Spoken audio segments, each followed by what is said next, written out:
Good morning, ladies and gentlemen. This is J.R. Moore coming to you live from deep in the mountains of the Missouri Ozarks. On Thursday, the first day of February, year of our Lord 2018, welcome to the John Moore Show. Prepper tip of the day.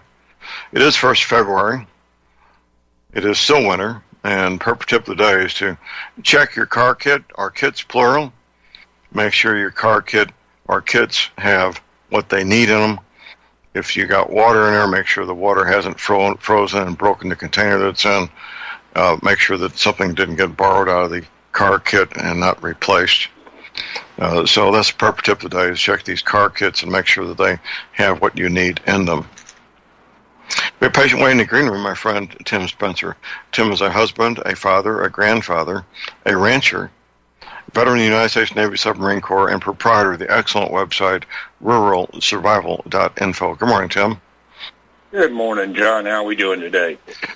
No complaints, hanging in there. Well, Tim, this is this 50 years ago today would have been the third day of the Tet Offensive in Vietnam, and it occurred to me to pass along something that most people don't know about the conditions of Vietnam, and that would be when two men were parting company in Vietnam, going their separate ways for maybe an hour or a day or longer. So I ask you, did they say goodbye, so long, see you later? What did they say to each other when they were parting company? I don't know, John, honestly. Well, here's what they said. Keep your head down. That makes sense. We didn't say I tell my boy when he deploys. Yeah. We didn't say, see you later, so long, goodbye. We said to our buddies, keep your head down. That's what we said. Yep. Well, that was 50 years ago. Today would have been the third day of the Tet Offensive. The third day was the day that things began turning around in our favor. Those first 2 days and most of the third day, quite frankly, I'm not sure that we were all that optimistic about winning. But we did, in fact, turn it around and have a magnificent tactical, strategic victory as far as the war was concerned, but a spectacular defeat as far as public outrage and concern, Right. Because the enemy was supposed to be already near defeated before this happened, and they couldn't be able to do what they did, according to General Westmoreland and the President of the United States and Secretary of Defense. Well, moving on from there, today may be the day that the I think it memorandum. is. Yes. I think it will be.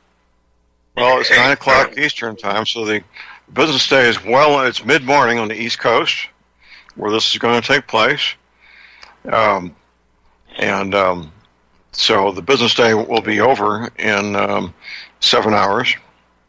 Right. 8 hours, actually. So we hope, we anticipate that this memorandum will be released.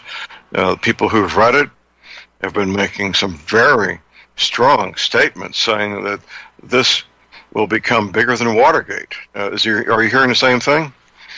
I am, but I'm taking it with a grain of salt. Most of the people we're hearing this from are Republicans. I'm not saying that they're not correct, but they put off this aura of doom for the Democrats in such a great manner. You've got the talking heads on TV picking it up, and the talking heads on TV have not read the memo.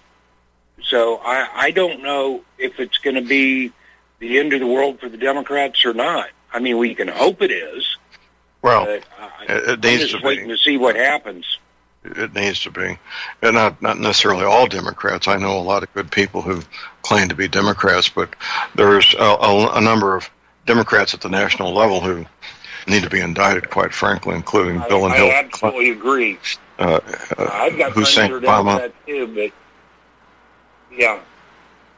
Yeah.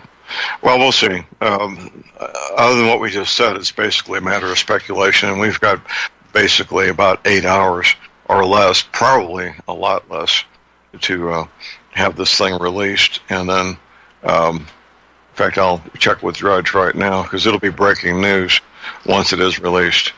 It'll be in fact, you get these alerts on your phone, don't you? Yeah, I do, but not when I'm talking on it. Okay.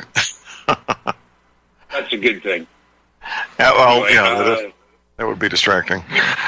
Yeah, what Drudge is saying right now is Memo Thursday. So, nothing new there yet. Not yet. Well, Tim, my prepper tip of the day, I believe it was yesterday, had to do with this memorandum on the insects worldwide, at least in the Northern Hemisphere. Although we like to, in our culture, we like to use analogies to make a point, and I think the analogy for the insects going away and continuing to go away would probably be consequences as bad, or if not worse, than a limited nuclear warfare. How about your response? As far as the number of deaths that will cause due to starvation, I would say worse. That's my personal opinion. Okay, and starvation because the insects are a critical part of pollination of the plants that we consume. That's right. Absolutely. And of course, if we start losing all these insects, then we're going to start losing various bird species, and then there are things that prey on the birds, and it's just the whole thing collapses. Well, they're all connected, like the right leg bone connected to the hip bone. Everything's connected, and absolutely. And we may not think of it that way very much, but regardless of whether we do or don't think about it, that doesn't change a basic fact of science. A basic fact of the world we live in is that all these things are connected. The earthworms, the butterflies, the horseflies, the bumblebees, the honeybees, everything's connected to each other, and they're all dependent on each other, aren't they? Absolutely, John.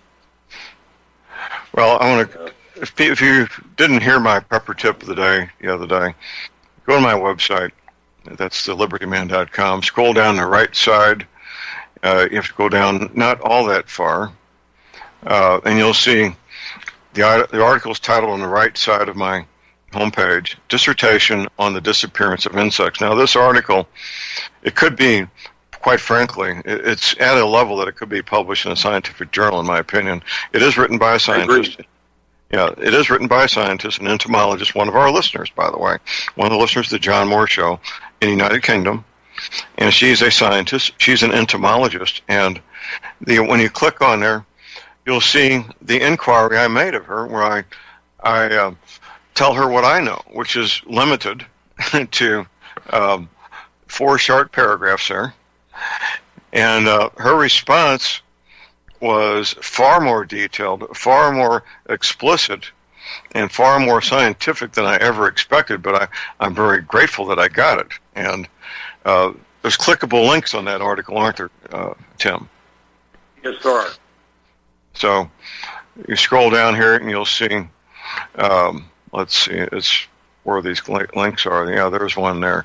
You click on it, there's one there. There's another one. There's another one down there. That's 3, 4, 5, 6, 7, 8, 9. Okay. 9 clickable links. In the old days, before we had the internet and clickable links, we would have footnotes, which would mean a trip to the library, a library large enough to have the resources, yeah, which may be a university library, physically going to a university library, and doing the research to find the books that have been referenced in the footnotes. Youngsters that grow up in this current world, Tim, they don't know what professional, and I am a professional researcher if you get paid to do something, you're professional. And so I am a professional researcher. They don't know what we had to go through to accomplish just reading an article like this because of having to go look up the footnotes. They don't have a clue, do they? They don't have a clue. I wonder how many of them even know what the Dewey Decimal System is. Well, I talked about it the other day, and okay. It's the Dewey Decimal System is a way of organizing books, usually in a library. It could be any place. But as numbered from 1 to 1,000, I believe, and with various subcategories, main categories, subcategories with the decimal points. It's once you learn to use it, it is incredibly fast. Wonderful. It's wonderful. It's fast. It works, and you can literally organize hundreds of thousands of books in a manner in which you can find anything you're looking for very quickly. And now, I really didn't intend to go this direction, Tim, but I've been to the Library of Congress, and okay, I was only there once. It was my high school. We had what we called a senior trip, which included a trip to Washington D.C., the National Archives, and the Library of Congress. And the only clear recollection I have from the Library of Congress was the following, and I was absolutely fascinated. Now, this would have been spring of 1966. They had a copy of every telephone directory in the United States of America. Everyone. Wow. And since then, I came to find out that some of the regional libraries, like St. Louis County Headquarters Library, they maintain a similar collection of every telephone book in the United States of America, which is a marvelous resource. Even today, it is. It is. But back then, there was no Google, there was no search engines of any kind, Right. And having access to every telephone directory in the United States of America is a marvelous resource in 2018, just like it was in 1966, isn't it? Oh, yeah, it is, because there's so much that you still, as great as the Internet is, as great as Google is and all that, there's still so much that you cannot get, online. There was a service. There was a service, and I'm pretty sure it's been discontinued. You dial operator for directory assistance, right? Right. Okay. Well, there used to be, you could dial operator and then make a second inquiry and say, I need yellow page directory assistance. And then you would get the yellow page directory assistance for any city in the United States of America. Wow. Okay. I used to use it frequently doing investigative work, and I don't believe it still exists. If one of our listeners knows, they can call in, send us a note, and let us know by telephone here on the radio. Our call number is 800-313-9443. And we had all these decades. Youngsters may think that we were all living in caves or something, but we could accomplish everything that we can now with the internet. It was just more burdensome. It required skills and knowledge that are no longer used. It may require traveling to a regional or a headquarters library or a university library. So we could do everything then. That can be done now using the internet. It just required different skills. It required more time. May have required even some travel, or maybe mailing a letter or something like that. As opposed to point, click, click. You know how remote my home is here, Tim. I mean, oh yeah. You're just a mile from the city limits or two, where the nearest place that you could call civilization to me is 12 miles away, where there's actually a place you can buy gasoline, get a meal, and have what passes for government in any farm. So I'm here in this remote area with the fiber optic cable going right past my home, and I'm so blessed, because being a professional researcher and having we don't quite have access to the contents of the Library of Congress yet. It's headed that direction, and I know it's in the Library of Congress, which is basically every book is published in a normal manner, including my book, by the way. They have a copy of my book there. The administrative challenge of getting the contents of the Library of Congress online would be quite an undertaking, to say the least. Oh, it would be. It absolutely would be. But it's still, I'm amazed on a routine basis some of the obscure books I find online. It, it just really surprises me what is available. Well, talking about obscure and esoteric and special and useful, you have a flash drive that's got how many books and publications on it? 1,750 plus. The first dozen or so. It's either 1,750 or 1,570, John. I'm sorry. Right. Regardless, the first dozen or so have to do with canning food, for example. And you have an index at your website at worldsurvival.info. Before people make their purchase, my grandmother had a saying about buying a pig in a poke. That would mean buying something you don't know what it is. Right. And you don't have to do that with the flash drive. You can look over the index, and ladies and gentlemen, if you don't find 30 or 40 or 50 publications that you really want to have in your collection, I would be shocked. It is that good. And after you've just owning 3 or 4 of the publications, considering what they would cost retail, you paid for the flash drive, haven't you? Oh, definitely, because flash drive's only $59.95, including priority mail shipping, and it's cheap. Yeah, well, $60 sounds like 3 books to me. An average book would be about $20. Regardless, it's a massive value, and we did a page count once before adding all the extra publications. I think it came out to 8 by 10 sheets of paper, stacked as high as a 10-story building, didn't it? Yeah, it sure did, actually. Right, that's a lot of paper. Yeah. So we got a break coming up here. The call number is 800-313-9443.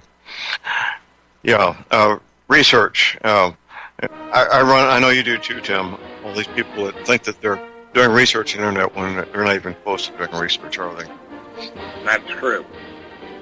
I saw stuff on YouTube. I've been doing research. Excuse me. And here's our break. Right back.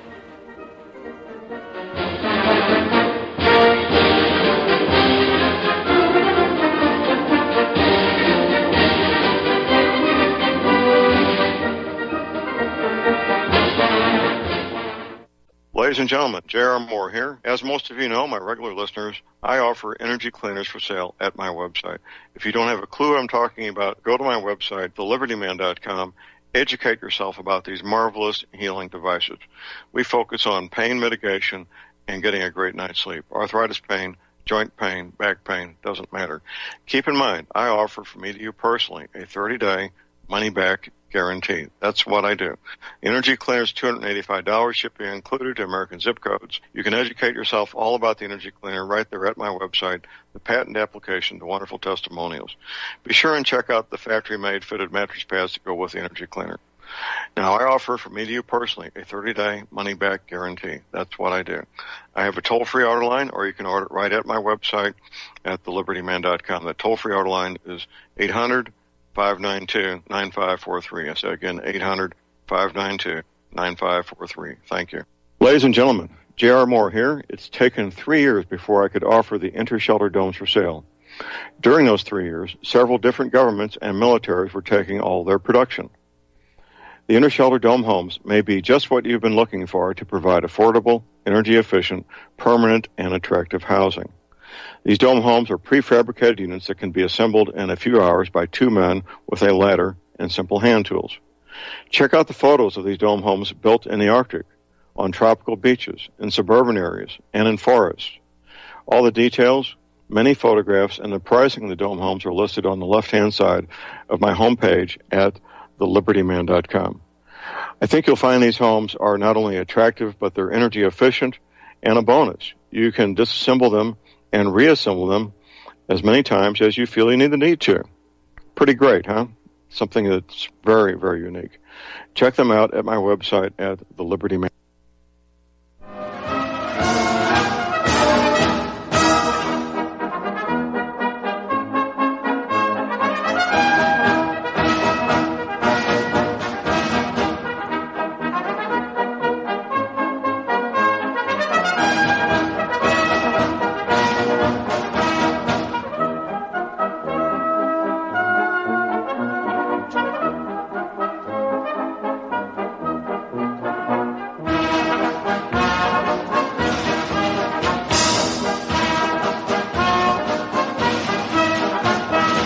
All right, we are back, ladies and gentlemen. We are back. J.R. Moore here on Thursday, the first day of February. Visiting with Tim Spencer, the proprietor of ruralsurvival.info. Tim, you got a weekly radio show here on Republic Broadcasting. Tell people how they can listen live in the archives, if you would, please, sir. Sure. All right, folks. Lori and I do a show every Saturday morning from 10 a.m. till noon Central right here on RBN. If you happen to miss it, you can get the archives at RBN, or you can get them on YouTube. Just search the Rural Survival Show. And also we have them on Freedom Tube, which is on freedom.social. So, yeah, there's lots of ways to listen, but the best way to listen is call in live.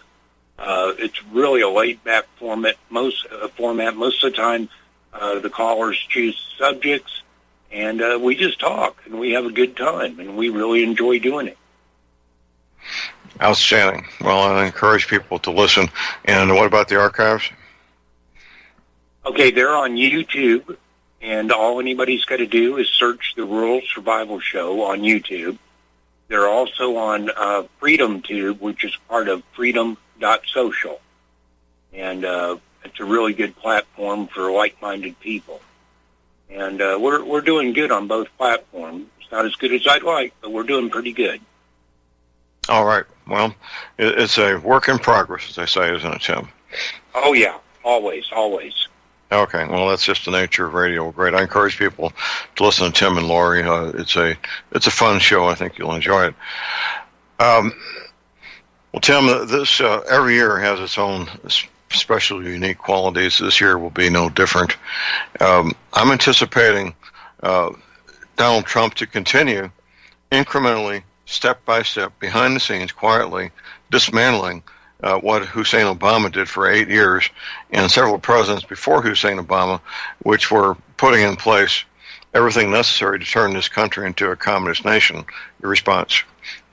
Oh, I absolutely agree. I believe that, like you said, he puts on a lot of bluster, and he plays the press like a violin. A cheap violin. They don't. They can't figure it out, and they won't. No. And, he's just going to keep doing what he's doing, I think. And what he is doing is fulfilling his campaign promises. That's right. I know one thing. He's in just a year. I'm sorry, John.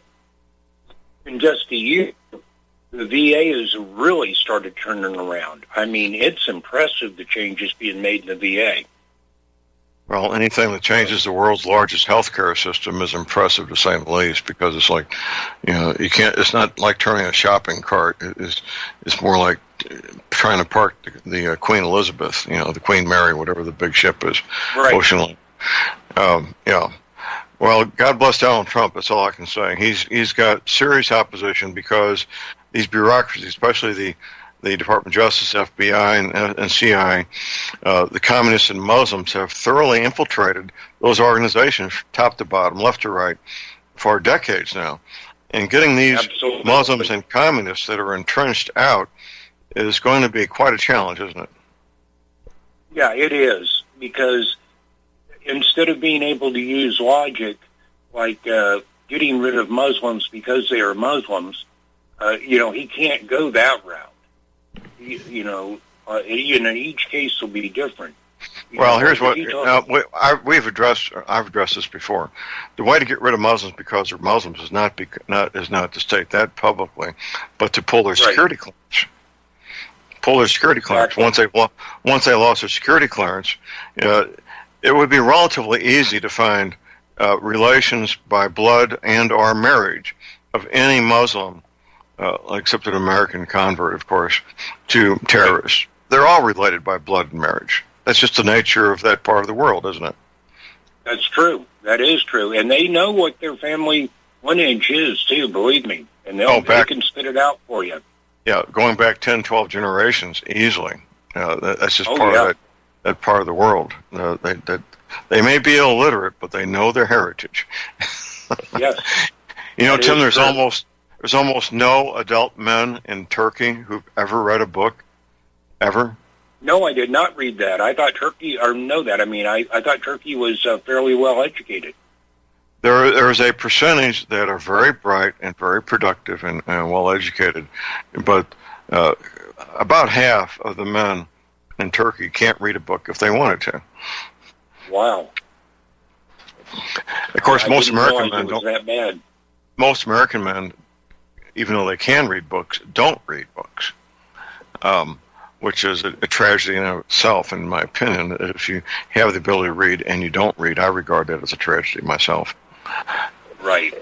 Well, I can understand that. I agree with you. I don't read that many books, but I do read constantly.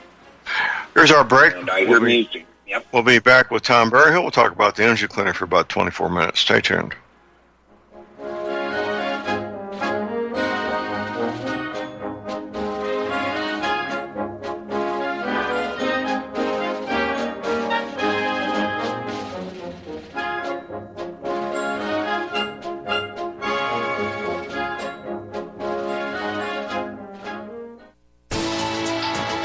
You are tuned in to the Republic Broadcasting Network. Visit our website by going to republicbroadcasting.org.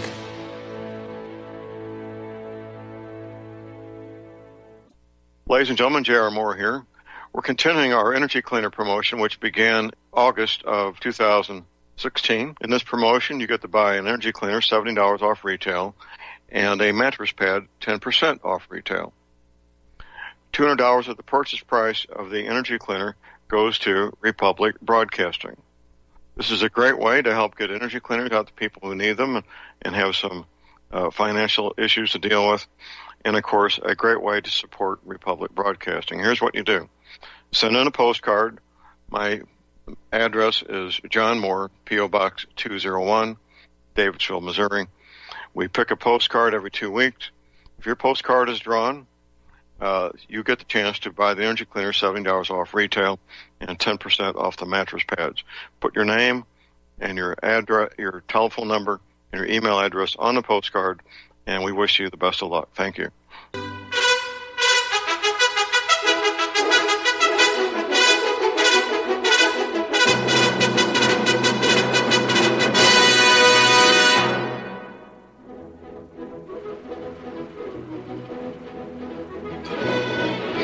All right, we are back, ladies and gentlemen. We're back. J.R. Moore here on Thursday, the first day of February. 4 weeks from today, gentlemen, it will be March. This is the 24 minutes I look forward to every week, where we take 24 minutes to talk about a marvelous healing device called the Energy Cleaner. We are so privileged to have my friend, the manufacturer of the Energy Cleaner, a one-man factory, Tom Berryhill, giving us our disclaimer. Good morning, Tom. Hi, John. Good morning. We're not doctors or medical professionals. We don't diagnose, treat, or cure any illness or disease. The information discussed today is for your education and entertainment only. If you have a medical condition requiring treatment, you should utilize the services of a medical doctor, chiropractor, or other competent practitioner. All right. Well, this is radio, gentlemen. We got new listeners every week. I've been looking at some of my archives, and some of these shows are getting, just on YouTube alone, that's not counting the live audience or the RBN archives. On YouTube alone, we're getting 1,500 listeners to these shows. That's just on this one, just on one platform. And, of course, I forgot to mention satellite. So there's people listening, obviously, every week who've never heard this message before. Don't have a clue what we're talking about. What in the world's an energy cleaner? What are these guys talking about? Well, here's what it is for you newbies out there. It's a healing device. Puts out a healing electrostatic signal. About the size of a cigar box, takes 9 D-cell batteries, no off-on switch, no gauges, no dials. Simply one LED light that alternately flashes red or green, telling you 2 things. First of all, it's working. Second of all, it's changing polarity. One place to plug in one wire, where you can plug in that one wire and attach the alligator clip on the other end to a homemade mattress pad made from aluminum screen wire, which will last for a while before it starts breaking apart and scratching you. Or plug in the factory-made, fitted, very comfortable mattress pads that I sell also at my website. That's what most people do these days. They go ahead and get the mattress pad at the get-go. Now, you want to study up on a little bit. The patent application information is right there at my website. You can read about how this came into being. It's a fascinating story, in my opinion. The electrostatic signal goes to every cell in your body, flushing out toxins, bringing in fresh nutrition. Now, my favorite guinea pig for the 8 years now has been Tim Spencer. I knew he would be a great guinea pig because he was suffering so bad from pain that it hurt to sit down, it hurt to stand up. He couldn't go upstairs without comfortably. Going downstairs was horrific. And yes.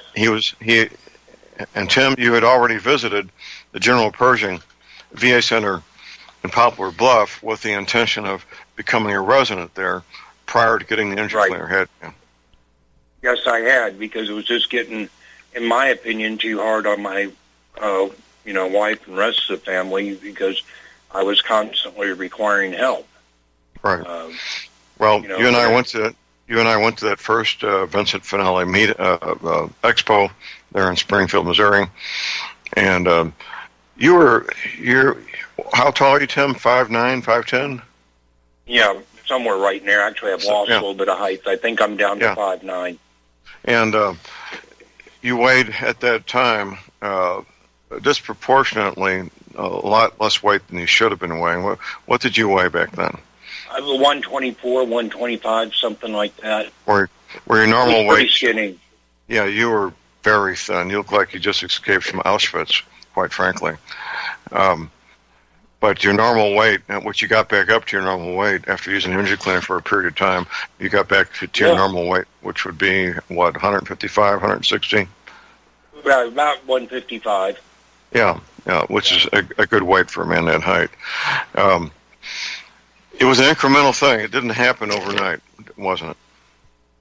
Well, no, it didn't happen overnight, but what happened, relatively overnight, was I started getting pain relief. Exactly. Exactly. And that was almost like overnight. I remember probably within a week or so, I was starting to feel quite a bit of relief. Yeah. Typically by the third day, most people, they feel something. They're not quite sure what's happening, but they're starting to feel something. And by the end of the first week, most people recognize, I don't need the pain pills that I was taking. Now, most people know that pain pills act as a blocking mechanism. They stop the central nervous system from sending that pain signal from the site of the pain. It could be a cut finger, an injured knee, a hurt elbow, whatever. They block that signal from getting to where the pain originates, to getting to the brain. Well, it's not what the energy cleaner does. Not even close. The energy cleaner goes to the site of the pain, that cut finger, that hurt elbow, that injured knee, whatever it might be, and heals the source of the pain. That's how it works. And it's phenomenal, isn't it, Tim? Yeah. Oh, I'm sorry. Yes, it is, John. It is phenomenal. I don't know. That's the best word I can think to describe it. Because, it is. I go from the way I was, and a week later I was already cutting down on pain pills, and I cut way down to like a quarter of what I was taking. Right. A third to a quarter, something like that. I don't remember exactly. But, yeah, it was quite phenomenal. And, of course, then I went off pain pills altogether. Well, ladies and gentlemen, I sell energy cleaners. This is my home business. Now, I've got pretty good numbers. I offer a 90-day money-back guarantee as of 32 days ago, a 90-day money-back guarantee. And, Tom, I was just looking at these numbers earlier this morning. Out of every 500 energy cleaners I sell, I get about 4 returned. That's less than 1%, isn't it, Tom? It sounds like that to me, John. Yeah. Yes, you don't get too many back. Most people 1% start getting. Would be 5. They get 1% would be 5 out of 100. I get about 4 out of 500 returned, and I always wonder if those 4 people actually used it, or if they just set it down the corner and then decided to mail it back to me after a couple, 2 or 3 weeks. But there's no way to tell that. I know I have loaned out an energy cleaner as a loaner to different people. This happened 2 or 3 times with a screen, and get it back. And that was before, of course, for aluminum screen wire I can hand out and take back because there's no health issues. But you can tell if aluminum screen wire has had used and had elbows and knees smashing down on it, can't you, Tim? Oh, positively. Yeah. No, you couldn't possibly sleep on it one night without it being very, very noticeable. Yeah, it gets distorted the first evening it's used. So yes. I don't have an emotional attachment to helping somebody that's not related to me by blood or marriage. I'm disappointed, but I respect their choice to not use it, and I just take it back. And I have I have these loaners that I loan out to people, and I just loan it to the next one, and maybe they'll make use of it. That's just simply the nature of that beast. But we have. Right now, listening to us, they might be listening live. They might be listening 5 or 6 months from now. Maybe the middle of summer, listening to this particular show, and they're thinking and pondering and wondering. Well, I wonder if that energy cleaner would help me with my joint pain or my arthritis pain. Tom, arthritis can put you down, and in fact, I've recently heard of somebody dying from the effects of arthritis. But everybody, to my knowledge, with arthritis has gotten at least some relief, haven't they, sir? Oh, yeah, John, in almost every case. Now, the exception to that, if there's a mechanical problem, such as bone on bone and, large calcium deposits, things like that. And even in those cases, those people will get some relief. It will help them, but they do need to take care of the problem. For the typical arthritis case, they get excellent results, and typically in a very short period of time. And John, as to people never even using it, so many people nowadays want everything instantly. So they might get an energy cleaner shipment, and it comes in, and they put it together, and they use it for 5 minutes, and they say, well, it's not doing anything. They spent their whole lives polluting their bodies, poor diet, no exercise, things like this. They spend the larger part of their life doing things wrong, and then they want to flip a switch, and they want all of that pain and misery to go away in a few minutes, and it just doesn't always work like that. Although I will say, several times while doing seminars on the energy cleaner, I've actually seen people that got excellent pain relief in 30 to 45 minutes while trying out a unit at the seminar. So one of the best ones was a woman that came in. She didn't always have to use a wheelchair, but she did because it helped her to get around. She had hip pain, back pain, and so on. And she used the energy cleaner for about, I'd say, around 45 minutes or so. And she got up out of that wheelchair, and she was thrilled.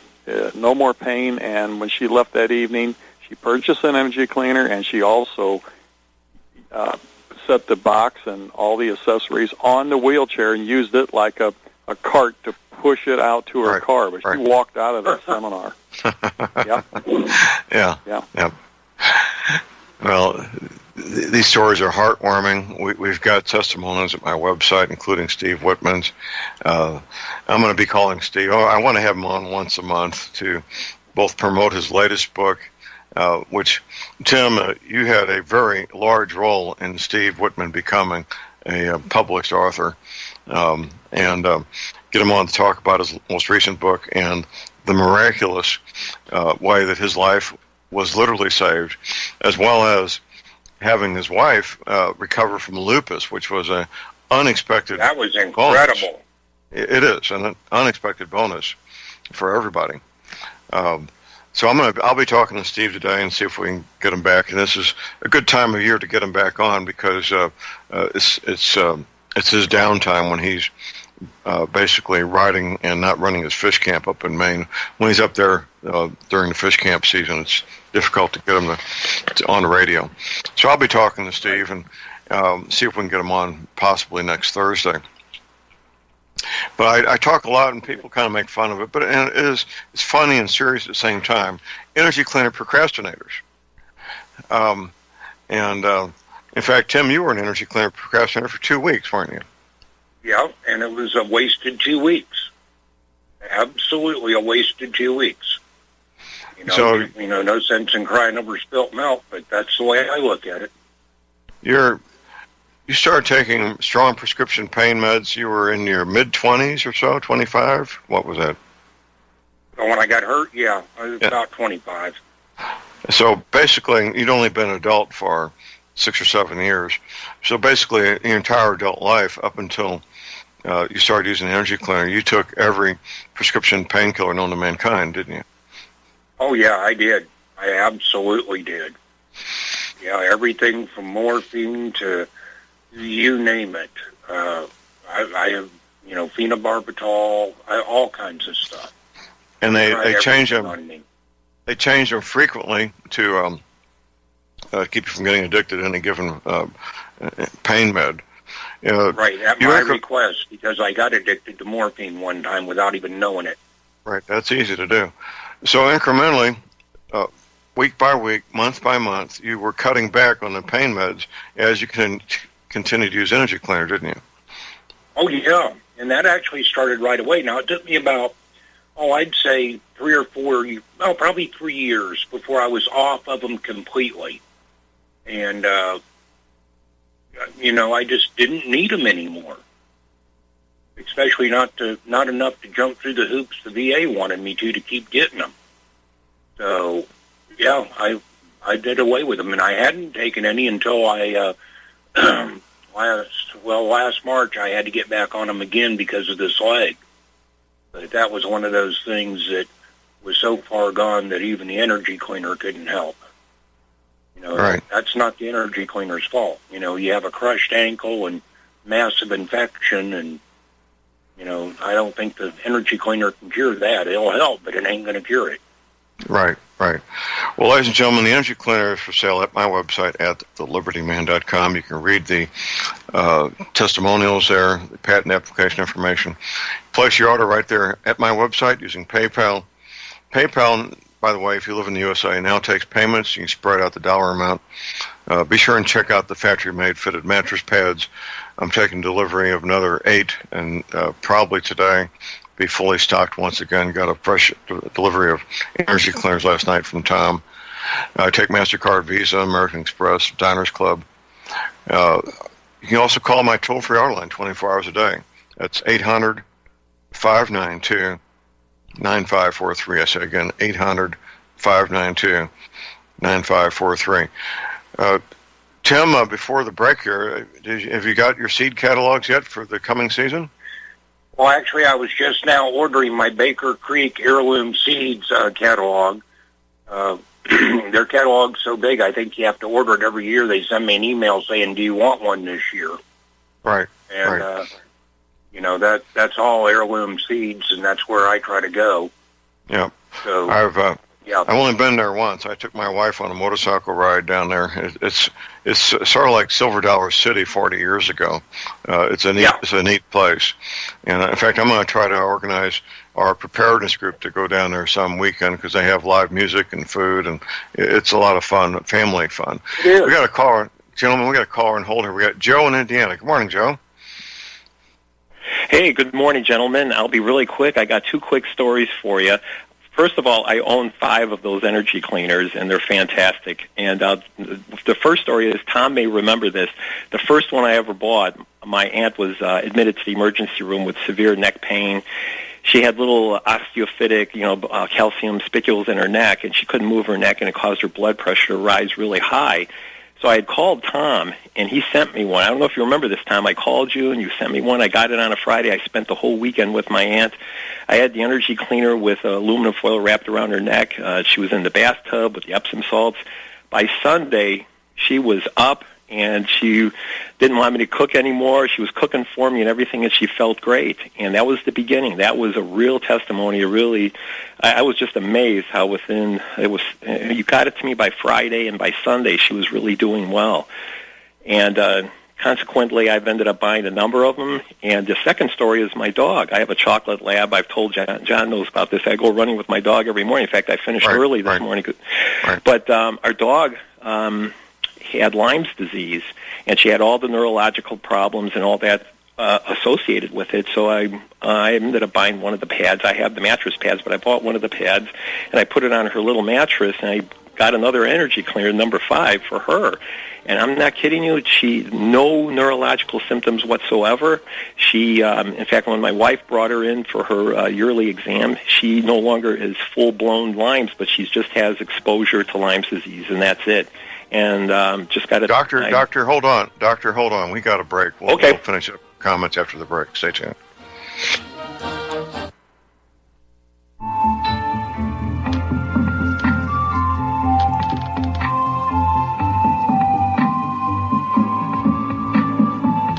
Do you know there is an ongoing war right here in America? Are you aware that U.S. citizens have been classified as enemies of the state since 1933? Have you recognized that our entire government is really a vast network of interlocking corporations engaged in commerce? Look up Title 28, Section 3002. Tune in to In Defense of Humanity on Saturday nights at 7 p.m. Central Time. Find out what's really going on and learn how to protect yourself and your family as flesh and blood men and women living in a corporate reality.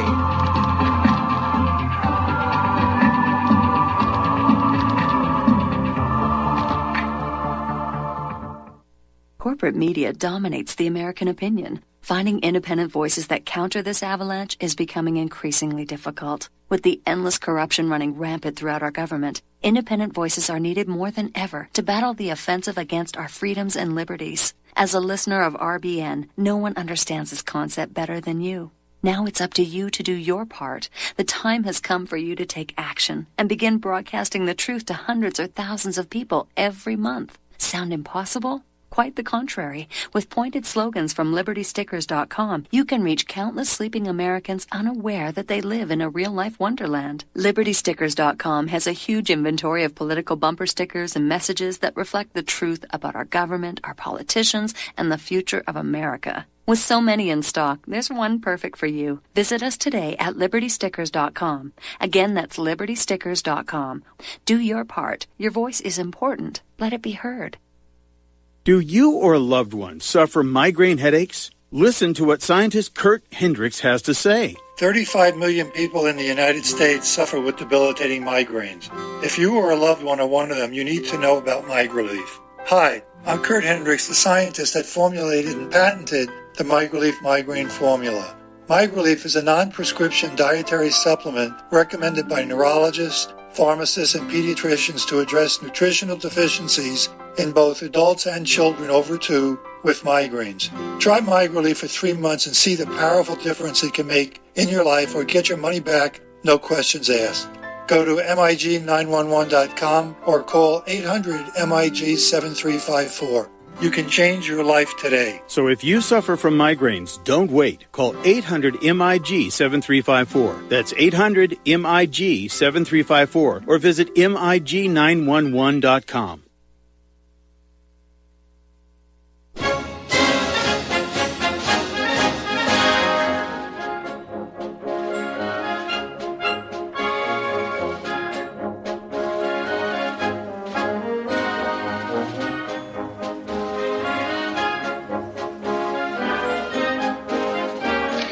All right, we are back, ladies and gentlemen. We're back. J.R. Moore here on Thursday, the 2nd day of February.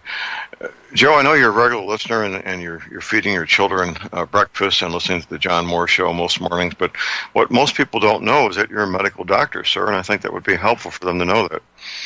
Yes, I am. And if I may add something else, I have a cousin who's in the neurology department at one of the universities in California, and they 2 years ago, I think, they started using something similar to that, because I told them about it, and I don't know if he used the actual device or not, because they can't really talk about their science projects and the things that they're doing studies on. So when I was out in California last week, so I talked to him a little bit, and he said, he said, I can't tell you too much, but he said, we're getting some real positive feedback from this, and that's all he could tell me. So I felt I could at least relay that publicly, So right.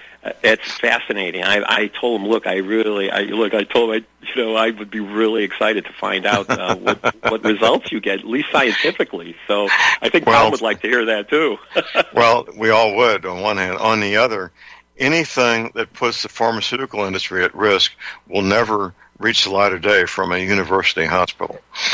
I think so, and to back you up on that he has been in some projects where they were using alternative medical things for their studies and neurological tests, and at some point in the research they said, well, we got enough data, we're satisfied, and that was the end of it. And then they shut the project down and they move them on to another project. So I hope that doesn't happen, but just like you said, John, the odds are it might happen. But at least that little bit of silver lining came out, and I'm kind of excited to tell you about that. Well, we appreciate your Well, Joe, we're pretty much out of time here. Don't be a stranger. My engineer would like to get your telephone number from you off air, and sure. Okay. we appreciate calling in. Thank you, sir. Oh, thank you, John, and everybody have a great day. Okay. Well, Tim, it's always heartwarming to have somebody in the medical profession giving us his endorsement, isn't it? Yeah, it is. It is. Dr. Joe and I have talked about this on about the energy cleaner on my show too, and he is definitely impressed with it. There's no question about that. Well, and obviously he's bought 5 of them so far. So, yeah. Yeah. Well, John, you remember me telling you about the Alzheimer's study out in, speaking of California, neurological problems and things like that. They did a study, and this was at least 10 years ago, and they had nearly 100% success reversing that. But they shipped all the units back to Lee Kroc, and they shut the study down. They did keep 2 of them, the ones that were rigged up to look like they're working but do nothing. They sent all those back, and the ones that were set up and properly operating, they kept 2 of those for their own use, shipped the others back. And Lee Kroc called me a couple of months later. He said one of the technicians that was involved in that study was very angry, had quit his job, found other employment, and at that point called Lee Kroc and said they shipped all those back because it worked so good on Alzheimer's that they were scared to death their grant money and their funding would go away, so they shut the thing down. So there you go. There you go. Gentlemen, thank you. Appreciate it. Enjoyed it. Okay, Tim, thank you, sir. Sure. Second hour coming up with open lines. Everybody stay tuned.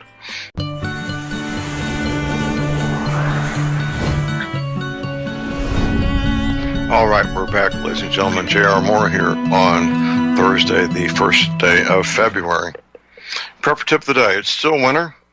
Yep, it's still winter, first day of February. You want to make sure you all check your winter car kits.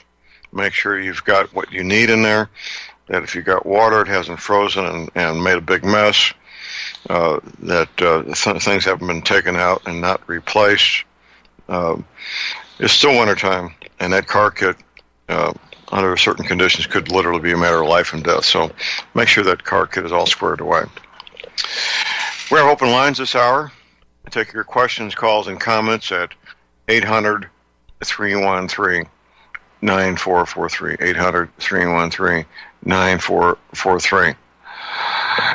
Okay. 50 years ago today was the 3rd day of the Tet Offensive in Vietnam. The 3rd day of the Tet Offensive, the day that things started turning around for us Americans, the Allied forces in Vietnam. It's not talked a whole lot about the other allies that were there. For example, where I was in Can Tho, there was a contingent of Australian soldiers. Occasionally I'd pick one up that was hitchhiking. Maybe once in a while they'd pick me up while I was hitchhiking. I don't know what they did there. They seemed like a fun bunch of guys. A lot of Koreans.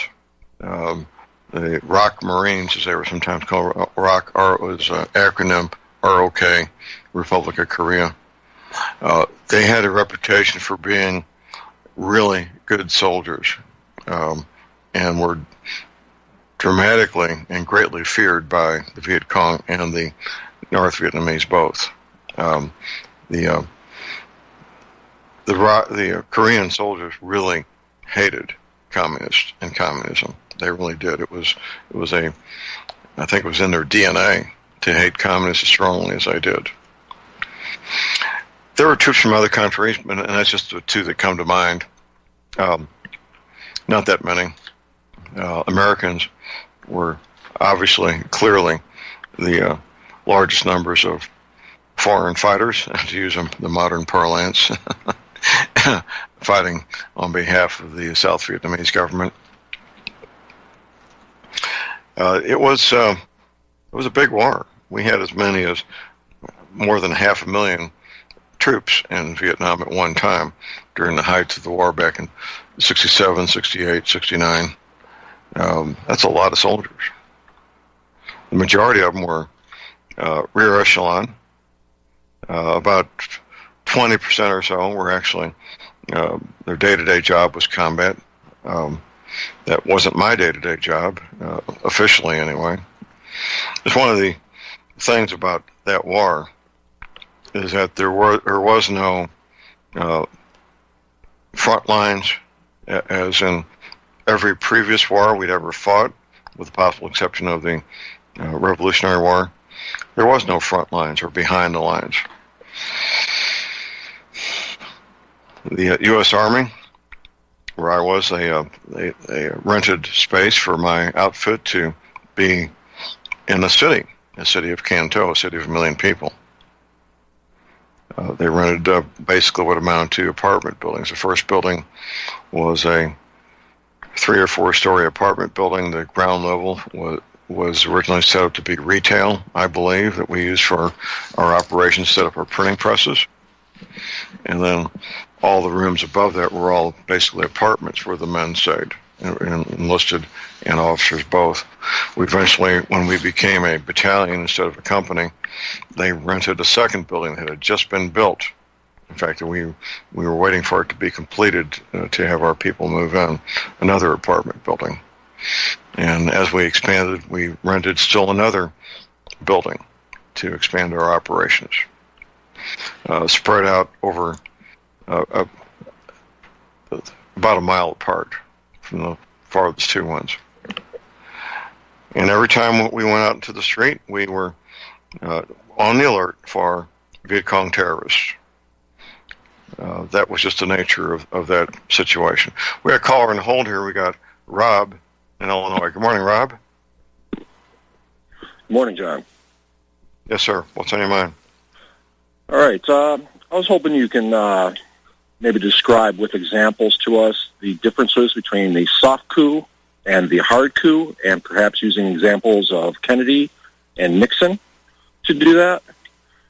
And go ahead. Start if you can. Start there, okay. Please. Well, let's first of all, coup is a French word meaning a illegal or change of power in a government is what we're talking about. Well, a hard coup would involve, use the example of John F. Kennedy being assassinated. That's in fact what happened. It was a coup where Lyndon Johnson, I'm convinced, was part of. I'm not sure how big a part of the assassination of President Kennedy to transfer power from a man who was on one hand anti-communist, but on the other a combat veteran of World War II, and he understood what war was and what war could accomplish and what it couldn't accomplish. The powers that be wanted war, and President Kennedy wanted peace. So that's a good example of a hard coup, is that assassination. President Nixon, I'm not so sure the parameters, if President Nixon being sacked meets all the parameters of a coup or not.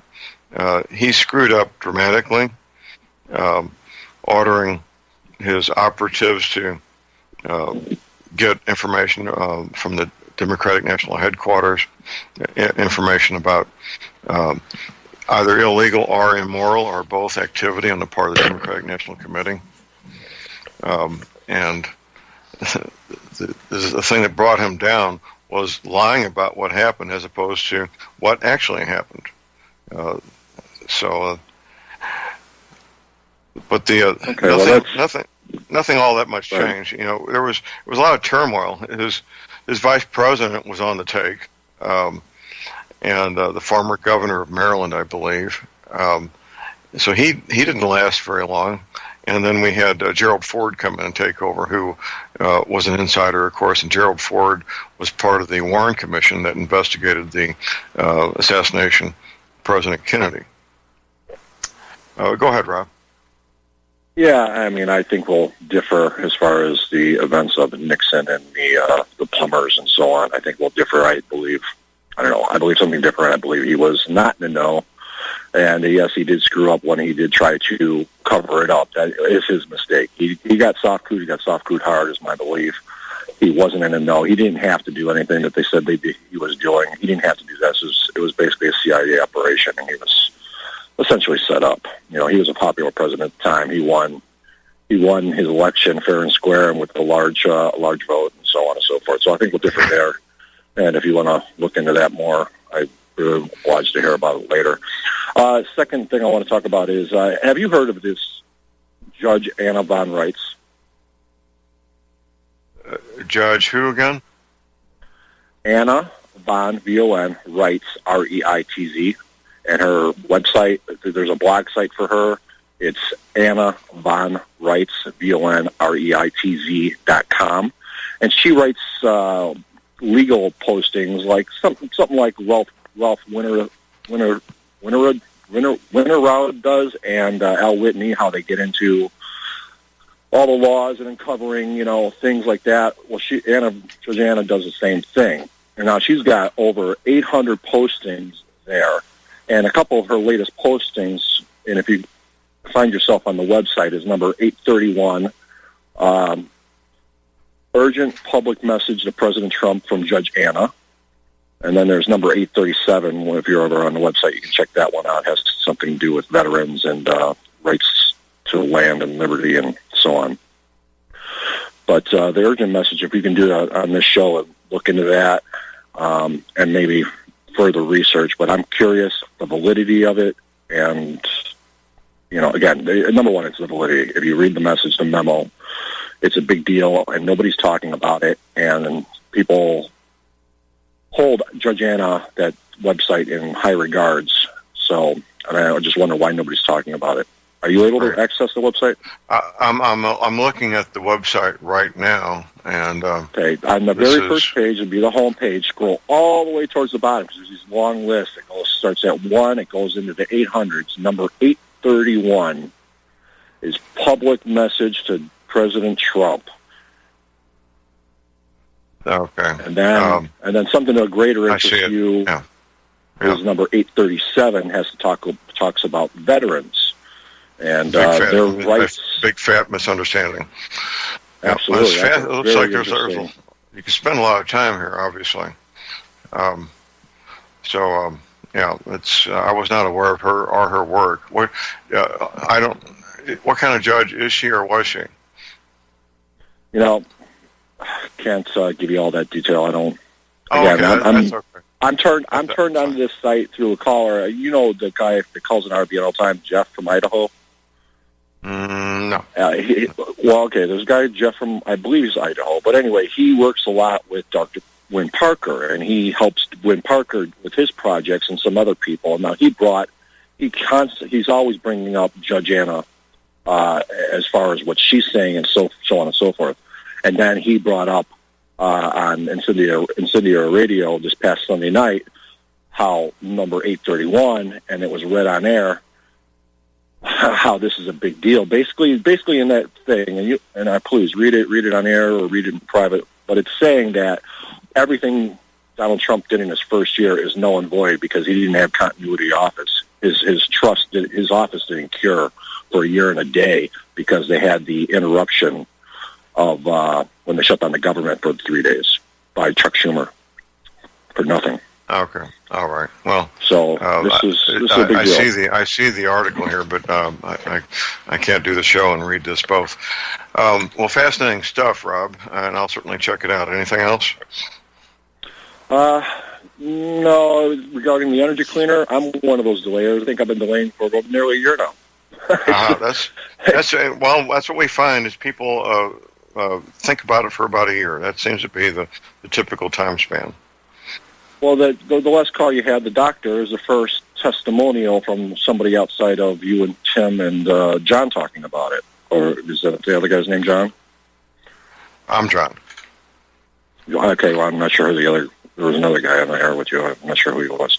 But anyway, aside from you guys talking about it. We've had Steve Whitman on several times, and there's been others. Okay. Okay. Right. So, I mean, I'm fascinated by it, and I want to purchase into it and so on. But it's like, it's one of those things. Not, you can't say it works for anything. You can't give all the tests. You can't verify it because it's against, legal ease. At the same time, people say, "Yeah, it helped me." It's one of those conundrums. Right. Well, that's why we offer a 90-day money-back guarantee to take some of the edge off that there, Rob. No, I got you. Fair enough. I appreciate it. You guys take care. Thank you. Thank you for the call. We appreciate it. Call number is 800-313-9443. The Tet Offensive 50 years ago this week was a huge wake-up call for the U.S. Army. Massive wake-up call. All the flag rank officers and many of the officers, colonel, basically all the officers, colonel and above, were World War II veterans, full bird colonel and above. Most officers, many officers, I should say, captain and above, pretty much all the majors were Korean War veterans, especially earlier in the war. World War II and Korea, we had battle lines. And if you were behind a battle line, you were going to be pretty safe for the most part, assuming you're out of artillery range of the enemy. You didn't have to worry about terrorists and things like that of any consequence. There was some of that, I'm sure. But as the lines moved forward, everybody else moved forward, and you're behind the lines. You didn't have to have the enhanced vigilance. You didn't have to be carrying a weapon all the time, and so on and so forth. I never left the premises unless I was armed, ever, in Vietnam. If I was in uniform, I had either my Thompson submachine gun, M1 carbine, my M14, my 45 on my hip. If I was in civilian clothes, I had my 45 carried Mexican style, stuck in my jeans with a shirt draped over it for concealed carry. Never went out without being armed. That was not wise. A lot of guys did when they were off duty, but not this cowboy.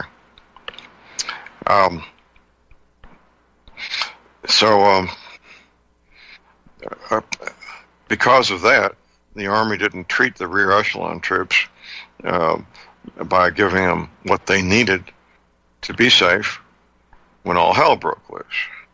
They didn't. We didn't have the ammunition. We didn't have the hand grenades. We didn't have the automatic weapons. Now, granted, an M14 can fire automatic, but back then at least it was an act of futility. It's now possible because of modern technology and modern muzzle brakes to actually shoot an M14 on full automatic and actually hit something, but back then those muzzle brakes didn't exist. So we didn't have any automatic weapons. We simply didn't. And after the first few hours of the Tet Offensive beginning, that became real apparent real quick how ill-prepared we were, with no ammunition, no hand grenades, no automatic weapons, no food. Well, we had enough food to feed every man one meal if one meal was split between two men. Every 2 men gets one C ration meal. That's all the food we had. That was all the food we had to feed the men one meal if they split half between them. After that, we were out. And it was about a 2-mile ride to get to where the food was, with armed, angry enemy soldiers between us and where the food was. That's not very good. I recall one evening during the Tet Offensive, we sat on our roof and watched the airbase, Cantor Airfield, get blown to hell by rockets and mortars. That was pretty exciting. Here's our break. Stay tuned. We'll be right back.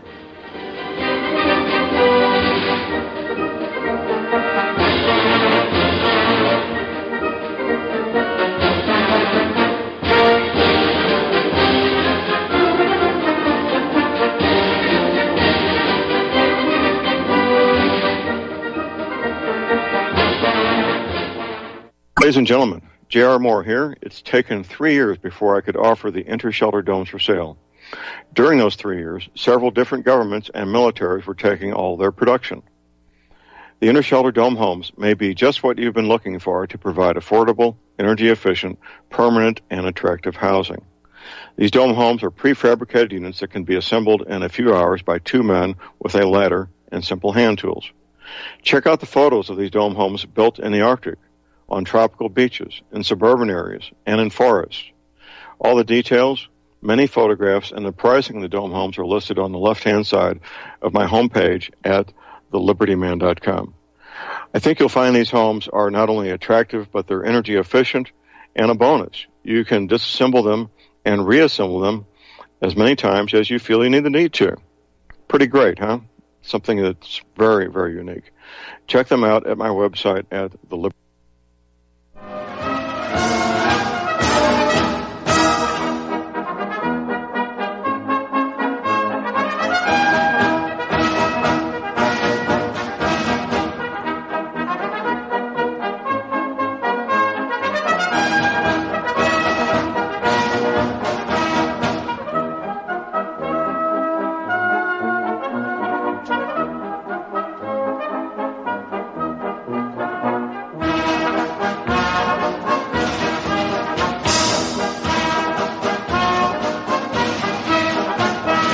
We are back, ladies and gentlemen. We're back. J.R. Moore here on Thursday, the first day of February. This event in Dallas is going to be a lot of fun. I hope a lot of you can make it there. If you want a discount, just go to my website at thelibertyman.com. Scroll down to the very colorful banner there where it says, Hear the Watchman, Dallas, Texas, March 22nd to the 25th. You click on there, and you can get a discount for the event. So let's just see here. We'll click on that. The banner's changed since yesterday, by the way. Yesterday, it said how much the discount was, and then the promotion code. And, of course, it's not popping up. There it is. Yeah, we lost the promotion code that was there. Let's see. Yeah, well, we need to change that back to make sure that the promotion code is on there, so you can get a discount. Yeah. Now there's a video to watch and audio. There's a lot there. It's going to be a lot of fun, regardless. And I hope a lot of you can make it. Okay. I've written an article about denial.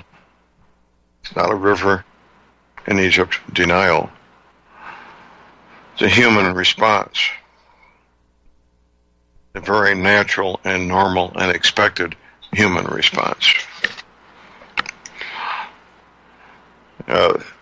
Combat veterans learn to respond immediately, instantly to a threat. That's what keeps us alive. And here I can give a good example. Here at my place, we call where I live the resort. It was a warm summer evening. We have on our premises here an old concrete pool meant for children. It's only about a foot deep, and at the time it had no water in it. And we decided to build a little campfire in there, a small fire, and sit in lawn chairs around the campfire. And there's about 10-foot diameter, now more like 12-foot diameter, kiddie pool, we call it. So we're all sitting around the campfire there and talking and just visiting with each other. Little did we know that underneath the concrete there was water. There's nowhere. The pool was bone dry, but underneath the concrete was water. So we're sitting there and visiting and enjoying the evening when the concrete explodes from the heat of the fire, heating up that water, turning it into steam. Myself and the other Vietnam vet, a very good friend of mine, we were instantly out of the pool, 10 feet away, while everybody else, including my wife, Dr. Moore, and all our friends, which is about 7 or 8 adults, were sitting there stunned, not knowing what to do or how to do it. Now, my reaction and the reaction of my very good friend, another Vietnam combat veteran, was instantaneous. The civilians, the non-combat veterans, they sat there in denial, in their normalcy bias, not knowing what to do. And everybody who was there remembers that incident quite well because it was pretty dramatic at the time. Another incident I can refer you to. I was walking into the kitchen of my home. This would have been 30 years ago. My lovely wife thought it would be really funny to hide behind the refrigerator in the kitchen and jump out as John walks past and scare him. She thought that would be hilarious. So I'm walking into a kitchen that I know for a fact is unoccupied and empty. It's a pretty good sized home with 2 bedrooms and a kitchen and a bath and a kitchen, a big living room and a full basement with laundry down there. So I'm walking into this kitchen I know is empty, and she starts to jump out at me, and she's on the side of me. So I've just got this movement in my peripheral vision. She really hadn't said anything yet. She was going to just jump out silently and scare me. My left arm comes up in a defensive manner, and I stopped myself before I struck her because the full force of my strike was headed that way towards her before I realized, oh, this is not a real threat. This is only my lovely wife, Mary Ann. So I stopped before I struck her. Thank goodness, because I'm sure it would have caused some injury of some sort. And needless to say, she's never done that again, ever. I'm just using those as 2 examples of situations that come up. Here's our break. Stay tuned. We'll be right back.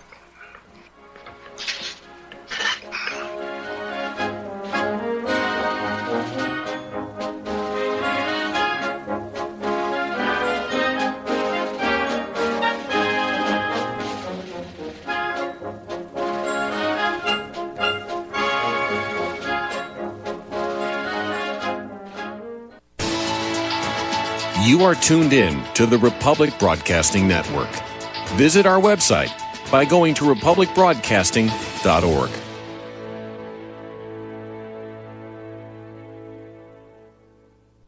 Ladies and gentlemen, J.R. Moore here. We're continuing our energy cleaner promotion, which began August of 2016. In this promotion, you get to buy an energy cleaner, $70 off retail, and a mattress pad, 10% off retail.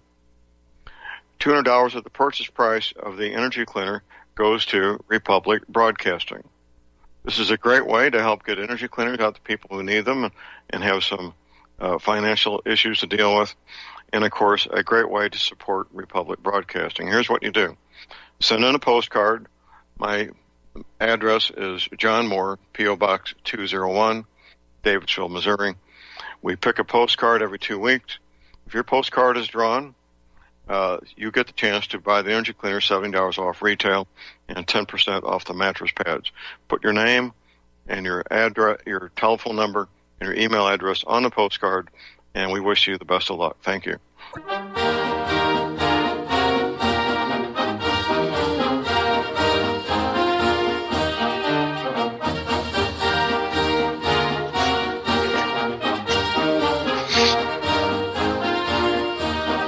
All right. We are back, ladies and gentlemen. We're back. J.R. Moore here on Thursday, the first day of February. 4 weeks from today, it will be March. How about that? Only 4 weeks away. And spring is not far behind. I'm ready for it. My website is thelibertyman.com. That is thelibertyman.com. Just looking here at my home page, you've got the highest quality hemp oil, CBD oil, right there on the left side by Canaway. We've got field training exercise USS Liberty, December 31st, 2018. It's only 11 months to get prepared for whatever scenario you want to get prepared for. Of course, we have the newest and latest image of North America with new coastlines. Just found in the past couple of days a TV show from 1959, Sea Hunt, with Lloyd Bridges. It was one of my favorite shows when I was a boy. And it's a nice crystal clear, well, it's not crystal clear, but it's a sharp map. It's sharp enough. It is the Navy map. I'm just clicked on here. It looks like a gentleman reading the evening news, and the Navy map takes up the whole wall behind him. It looks like about a 3 by 5 foot map thereabouts. Great project. Great project. If you find a image of a continent with new coastlines on a TV show or movie, get the screen capture to me. As a thank you, you get your choice of any of my 5 DVDs. So it's going to be a fun project moving forward into the year. You heard Dr. Joe talking about the energy cleaner last hour. Medical doctor. He's bought 5 so far for himself, his children, even his pets. Why would he buy the second one if the first one didn't work? Why would he?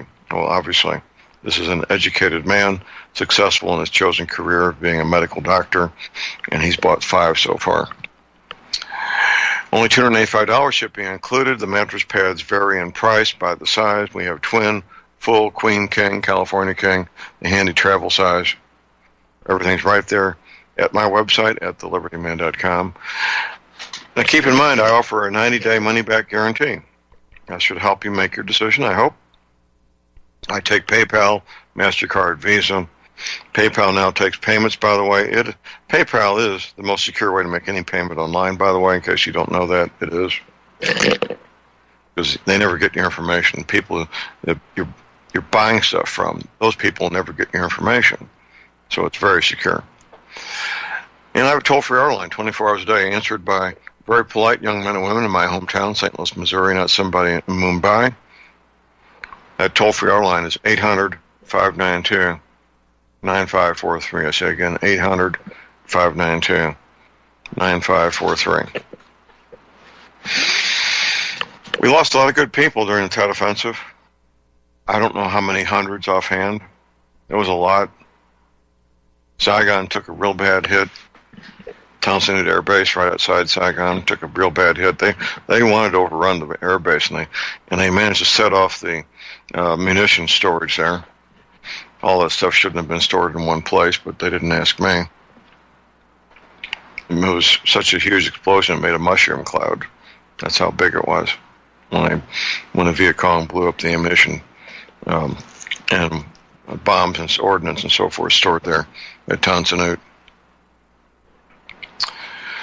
A lot of good people we lost because we weren't prepared. General Westmoreland filed a lawsuit against CBS 20-something years later. I don't recall what the outcome of the lawsuit was. But basically, it was disparaging two different ways of analyzing the war. There was General Westmoreland's intelligence staff, and then there was the CIA. The CIA had it right. They're the ones that had the analysis right. And I'm down there in Mekong Delta, a 20-year-old corporal. I'm reading both sides of the story, what the Army was saying, what the CIA was saying. And I was agreeing with the CIA. That's why I took it upon myself to store up food and beg and borrow ammunition any way I could get it to make sure I had extra ammunition for myself and my buddies. I understood what was going on. Westmoreland apparently didn't count all the helpers that the Viet Cong had as being combatants. In World War II, that would have been, of course, he's a World War II vet and was highly decorated for what he did in World War II.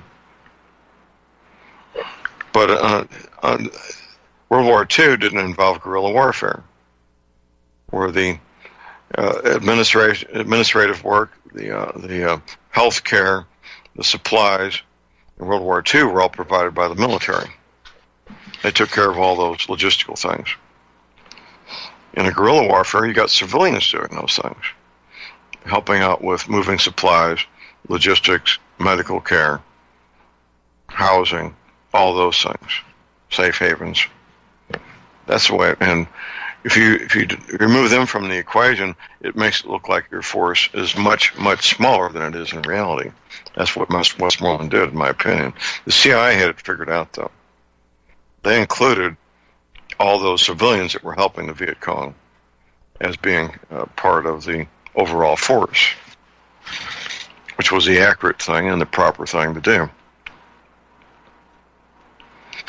Moving forward to what we have now in Afghanistan, we're calling, and part of this is psychological warfare, quite frankly. We call the Taliban fightings, we call them insurgents. When in reality, we should be calling them guerrillas. Because the United States, we are a foreign invading army. Guerrillas fight foreign invading armies. Insurgents fight their own military. So by definition, of course, they're guerrillas. They're fighting a foreign invading army. Same thing in Iraq. Although there's other things that were going on there, and this, to a certain extent, this is happening in Afghanistan also. We have the president, Secretary of Defense, the vice president, people like that, referring to people coming to Iraq from Iran and Saudi Arabia and Egypt and Lebanon and Turkey fighting Americans. We're calling them foreign fighters. Now, to an American, it makes perfect sense. Over there, it doesn't make any sense at all, because they're all related. Now, for 6 centuries, all those countries in the Middle East, Iran wasn't part of the Ottoman Empire, but Iraq, Saudi Arabia, Egypt, Lebanon, Syria, Turkey, Yemen, UAR, all those countries were all one big country called the Ottoman Empire for 6 centuries. During those 6 centuries, you could be born in Turkey, marry a woman from Egypt, and live in Iraq. Or you could be born in Syria, marry a woman from Lebanon, and live in Egypt. Now, as Tim Spencer mentioned, and of course that was a very accurate statement, these people, they know their heritage, they know their lineage. So for 6 centuries, these men and women were moving back and forth throughout the Ottoman Empire, going to school, marrying, having families, and so forth. So when Americans talk about foreign fighters, the people over there are scratching their heads thinking, these are my cousins. What are they talking about, foreign fighters? I'm here in Iraq, and my cousin comes here from Egypt, and he's a foreign fighter. Just because there's a line in the sand on a map someplace doesn't make him a foreigner. We all speak the same language. We have the same religion. We're related by blood and or marriage. These aren't foreign fighters at all. These are my cousins. But it makes it, here in the States, when the president, vice president, secretary of defense, other high-ranking people make these statements about foreign fighters coming into Iraq from other countries, it gives a kind of an exotic, more sinister sound to it, doesn't it? As if these bad people from other countries are coming here to fight the good Americans. Why are we in Iraq again? What was that reason? Oh, yeah, nuclear weapons. That's right. We went there to stop the secret nuclear weapons program that Saddam Hussein had going. That's still a secret. It's still a secret because it didn't exist. How much blood and money have been spilled there? How much? Billions and billions of dollars. Then there was, of course, Osama bin Laden hiding in a cave in Afghanistan. Well, it turned out he wasn't in a cave at all. He was in a very nice villa in our allies' country, Pakistan. Not in some remote village in what they call the territories. No. No, this nice villa was about 2 football fields away from the front gate of the Pakistan equivalent of West Point. Hardly any remote village. Do you think the Pakistani intelligence services, I believe ISI is what they call themselves, do you think they may just have known that this 6'7" skinny Saudi Arabian with on dialysis might just be in a villa 2 football fields away from the main gate of their West Point? Do you think they might just have known that? Of course they did. Of course they did. So we went to war with an entire country, the country of Afghanistan, because the government in power at the time gave safe haven to about 100 Saudi Arabians. It sounds like a great reason to go to war with an entire country to me.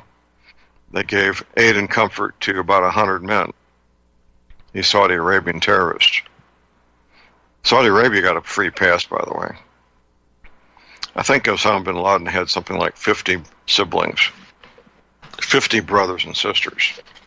It may have been 60 or 70. His father had 5 wives and they all had a bunch of kids. He may have had more than 5 wives.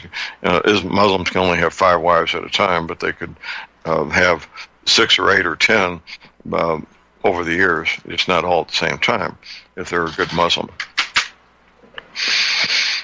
And all the Muslims want to be a good Muslim, don't they? They want to live their life as close to the way Muhammad lived his life and duplicate the life of Muhammad as closely as they can to make sure that they get to their version of heaven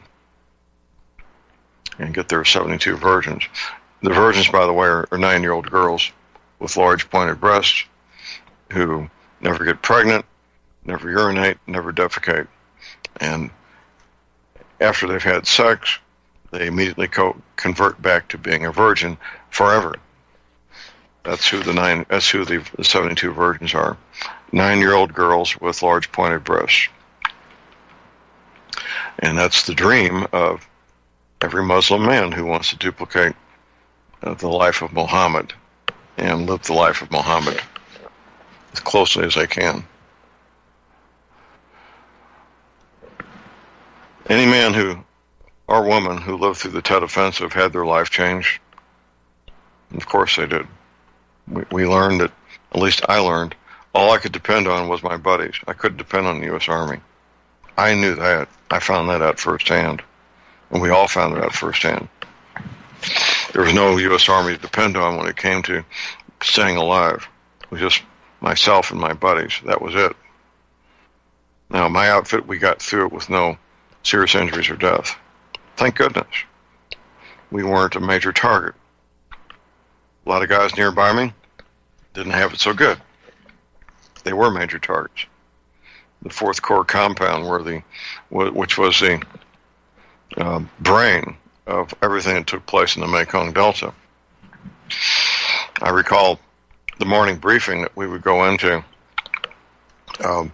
Right next to it was the comm center, and there was a bundle of wires, telephone cables going in there that was about 8 or 10 inches in diameter of telephone cable that went into this communications room where it was central communications for the entire Mekong Delta. Very, very important place. The French had built it, I don't know when, probably back in the 1920s or 30s. It had this ancient look about it.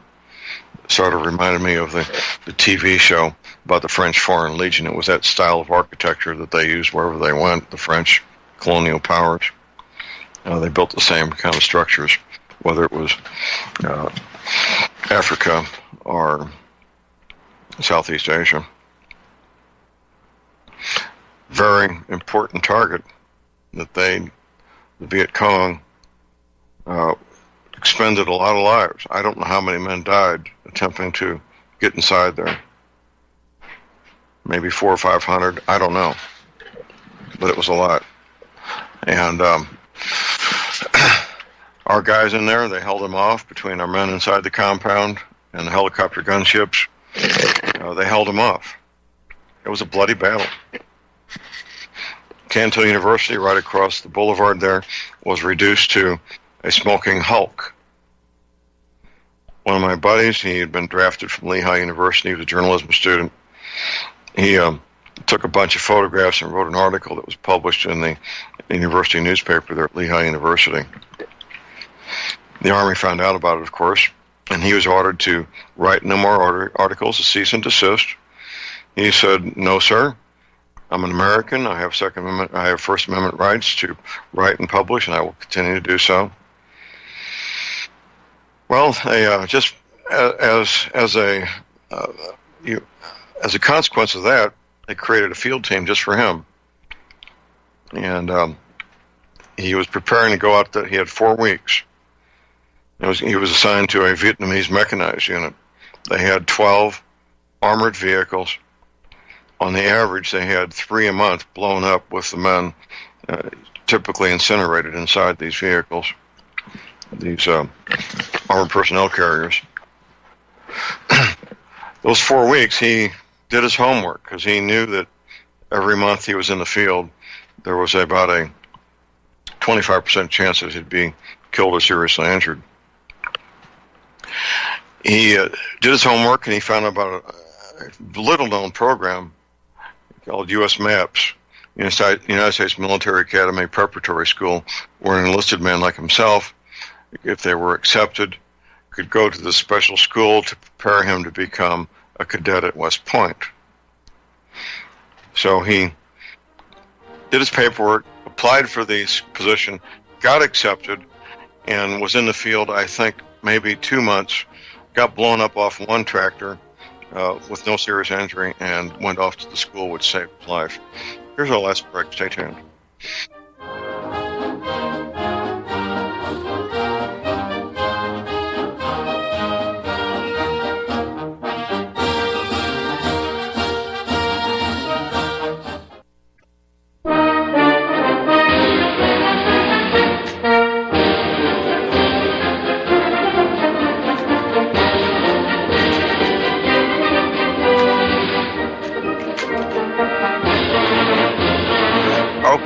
We are back, ladies and gentlemen, back. J.R. Moore here on Thursday, the first day of February. I occasionally say that John Moore went to Vietnam a boy and came back a man. I got off the plane in Vietnam. I'd only been out of high school for basically 15 months. First week of September, 1967. You grow up fast in war. You do. You grow up very fast in war, doing things that no man should ever have to do, seeing things, smelling things, becoming aware of things that no man should ever have to do. But that's just part of being in war. You grow up really fast. I was really busy there when it came time for me to leave in August 1968, I had to train 3 men to take over all my responsibilities. They weren't about to even attempt to find one man to do everything that John Moore was doing. That wasn't going to happen. I learned a lot about myself. I learned a lot about human nature. I learned a lot about how brutal and barbaric war actually is, as opposed to watching movies. I hope that none of you have to experience what I did. I told my oldest grandson that I did not want him to become part of any military service for any reason. I hope he abides by that. And I'll be telling my youngest grandson the same thing when he's old enough to comprehend what that means. He's getting close. I think he's, 12 years old now? 11 or 12, I've lost track. No, I wouldn't want any of my grandchildren to have to go through what I did, or anybody else's child, as far as that goes. No, I take pride in my service and what I accomplish. On one hand, on the other, I wouldn't wish that on anybody. Sincerely, I really don't, and wouldn't wish that on anybody. There's other ways to grow up, and other ways to gain maturity, and other ways to learn what it is to be a man without going through combat. Just as valid and just as valuable. Maybe not quite as intense, but just as valuable. So here we are, 50 years after the Tet Offensive. The Tet Offensive went on for about a month. And the third day, this would be the third day, 50 years ago, that we were turning the tide and having the hope of winning all these battles that were taking place in all the capital cities around Vietnam. You know, the Viet Cong, the North Vietnamese totally underestimated what they were doing, the response of the Viet. They thought the Vietnamese people would rise up and join them. They did not, anywhere in the country. How could they make a mistake like that? But they did. That's it for the day. Get your medical supplies, your energy cleaning, your essential oils now while you can, your firearms and ammunition. Never ever give up your guns. Have a fun, safe, productive day. God bless America.